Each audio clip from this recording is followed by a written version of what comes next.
नमस्कार, माझे नाव पंकज ज्ञानेश्वर कुईटे, दावचवाडी. हा माझा गॅलन एपनचा प्लॉट आहे.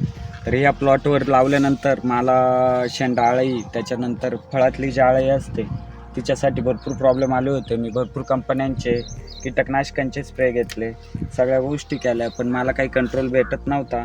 आणि यावर्षी पावसाचं प्रमाण जास्त असल्यामुळे कोणतंच कीटकनाशक किंवा खालून दिलेले जे काही कीटकनाशक आहे त्याचा पण मला रिपोर्ट भेटत नव्हता. तर मार्केटमध्ये फिरत असताना मला नेमाशक्ती ॲडिसॉलबद्दल माहिती भेटली.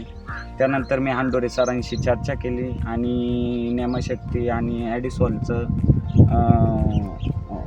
इरिगेशनद्वारे काम चालू केलं. खालून नेमाशक्ती आणि ॲडिसॉल 2 वेळेस सोडलं.